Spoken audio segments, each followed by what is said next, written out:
નમસ્તે બાળકો, આજે આપણે ફરી મળ્યા.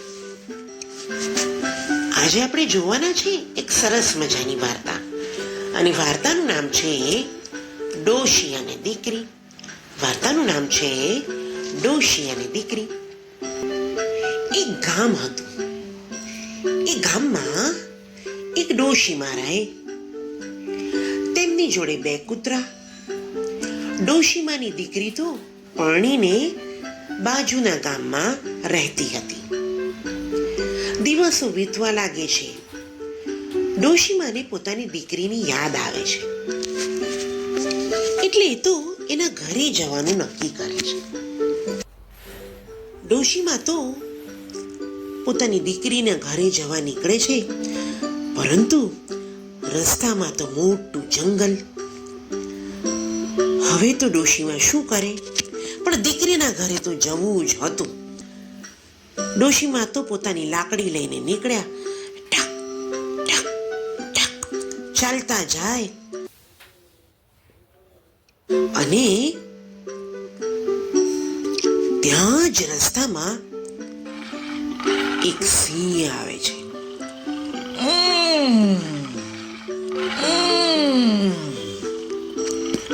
એ ડોશી, હું તને ખાઉં. ડોશી ડોશી, હું તને ખાઉં. ડોશીમાં કે છે, અરે અરે અરે અરે સિંહ, ઊભો રે ઊભો રે ઊભો રે, મને ના ખાતો, મને ના ખાતો. સિંહ કે છે, ના, હું તો તને ખાવાનો છું. ડોશી કે છે, અરે અરે સિંહભાઈ, તમે મને જુઓ તો ખરા, હું તો કેટલી દુબળી પતળી.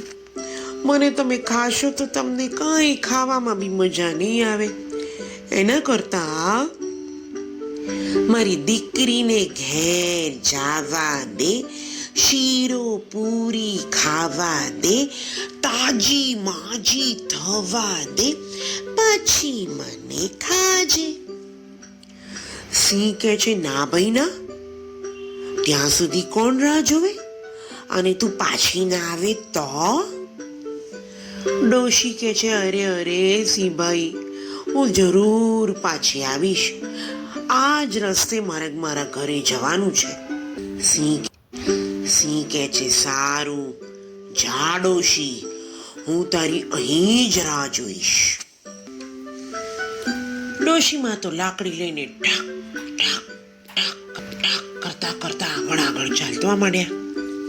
ડરતા જાય અને ચાલતા જાય. થોડીક જ આગળ જાય છે, ત્યાં વાઘ આવે છે. વાઘ કે છે, ડોશી, હું તને ખાઉં. ડોશી કે છે, અરે અરે વાઘભાઈ, તમે મને ખાશો તો તમને કશી મજા નહીં આવે.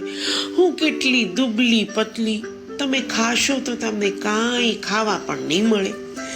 એના કરતા મારી દીકરીને ઘેર જાવા દો, શીરો પૂરી ખાવા દો, તાજી માજી થવા દો, પછી મને ખાજો.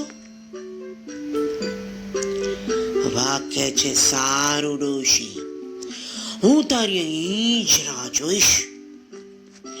ડોશીમાં તો બિચારા સિંહથી પણ બચ્યા, વાઘથી પણ બચ્યા, અને ટાક ટાક ટાક કરતા આગળ ચાલવા માંડ્યા. આગળ ચાલતા થોડેક જ આગળ જાય છે, ત્યાં સામેથી રીંછ આવે છે. રીંછ તો ધમ ધમ ધમ ચાલતું આવે છે અને કહે છે, ડોશી ઊભી રહે, હું તને ખાઉં.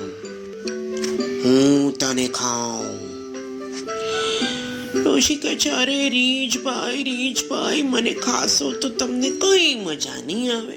હું કેટલી દુબળી પતલી, મને ખાશો તો તમને કંઈ ખાવાનું પણ નહીં મળે.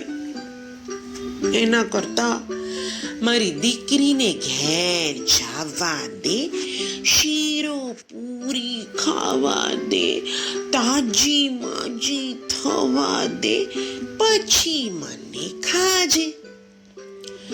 રીંછ કહે છે કે સારું, જા ડોશી, હું તારી અહીં જ રાહ જોઈશ. ડોશીમાં તો ઠાક ઠાક કરતા આગળ ચાલે. ગામમાં પહોંચ્યા. જેવા પોતાની દીકરીના ઘરે પહોંચે છે, દીકરી તો કહે છે, માં માં માં માં આવી.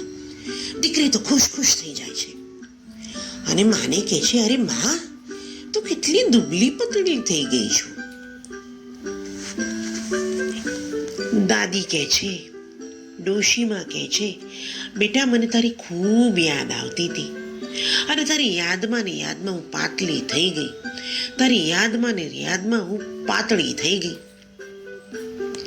દીકરી કહે છે, માં, તું ચિંતા ના કર, હવે હું તને તાજી માજી કરી દઈશ. દીકરી તો રોજ પોતાની માતા માટે નવા પકવાન બનાવે.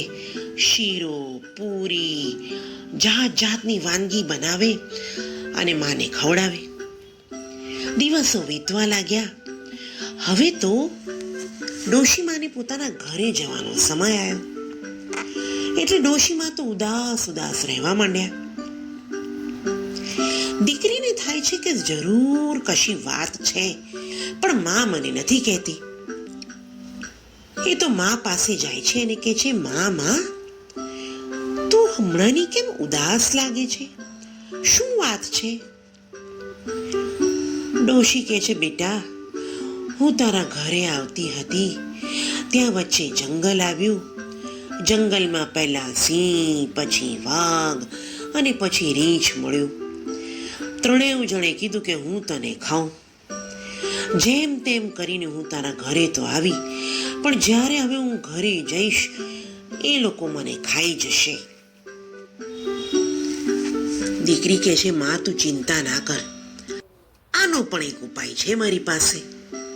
જો, મારી પાસે એક મોટું તુંબડું છે, એમાં તું બેસી જા. એ તુંબડામાં એક નાની બારી પણ કરીને આપું છું તને એમાંથી દેખાશે બી ખરું. અને હું તુંબડાને એક ધક્કો મારીશ એટલે તુંબડું તો ગબડતું આગળ વધ્યા કરશે. રસ્તામાં જે પણ મળે એને કહેજે, ડોશી કેવી ને વાત કેવી, ચલ બે તુંબડા તુડુક. એટલે જે બી લાત મારશે એમ ગબડતું તુંબડું આગળ જશે અને તું ઘરે પહોંચી જઈશ. માં કહે છે કે સારું. ડોશીમાં તો તુંબડામાં બેસી ગયા અને દીકરીએ તો એક ધક્કો માર્યો અને તુંબડું તો ગબડતું જંગલ તરફ વધ્યું. જંગલમાં જતા સૌથી પહેલા રીંછ આવ્યું. રીંછે કીધું, એ તુંબડા, જરૂર આમાં કોઈક છે. મને જરૂર અંદર કોઈ લાગે છે. રીંછે કીધું, એ તુંબડા, તે ડોશીને જોઈ? ડોશીએ અંદરથી કીધું, ડોશી કેવી ને વાત કેવી, ચલ બે તુંબડા તુડુક. રીંછને થયું, કંઈ આમાં લાગતું નથી. એણે તો એક જ તુંબડાને ધક્કો માર્યો અને તુંબડું તો ગબડતું આગળ ગયું. ત્યાં વાઘ આવ્યો. વાઘે કીધું, ઉભો રે તુંબડા, તે ડોશીને જોઈ? અંદરથી ફરી ડોશી બોલ્યા, ડોશી કેવી ને વાત કેવી, ચલ બે તુંબડા તુડુક. વાઘે તો તુંબડાને એક જ લાત મારી અને તુંબડું તો ગબડતું આગળ ગયું. ત્યાં સિંહ આવ્યો. સિંહ કહે છે, તુંબડા, તે ડોશીને જોઈ? અંદરથી ફરી ડોશી બોલે છે, ડોશી કેવી ને વાત કેવી, ચલ બે તુંબડા તુડુક. સિંહે તો ધક્કો માર્યો અને કરતું તુંબડું તો ગામમાં પહોંચ્યું. પરંતુ વાઘ, રીંછ અને સિંહને થયું કે જરૂર આ તુંબડામાં તો કંઈક છે જ. એ તો એની પાછળ ગયા. તુંબડું તો ગબડતું ડોશીમાના ઘર આગળ ઊભું રહ્યું.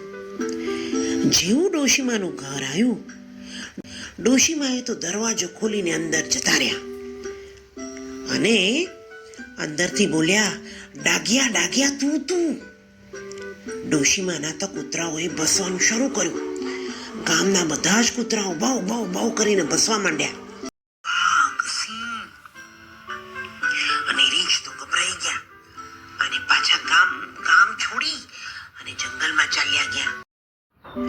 અને ડોશીમા બચી ગયા. ડોશીમાને થયું હાશ. અને પછી ડોશીમા પોતાનું જીવન આનંદથી વ્યતીત કરવા લાગ્યા. વાર્તામાં મજા આવી ને? જોયું? ડોશીમાની દીકરીએ કેવો સરસ ઉપાય કર્યો અને ડોશીમા તો બચી ગયા. હવે આપણે નવી વાર્તા સાથે ફરી મળીશું. વાર્તા ગમે તો ચેનલને લાઈક કરજો, શેર કરજો અને સબસ્ક્રાઈબ કરજો. આવજો. નવી વાર્તા સાથે ફરી મળીશું. ચેનલને લાઈક કરજો, શેર કરજો, સબસ્ક્રાઈબ કરજો. હવે નવી વાર્તા સાથે ફરી મળીશું. આવજો.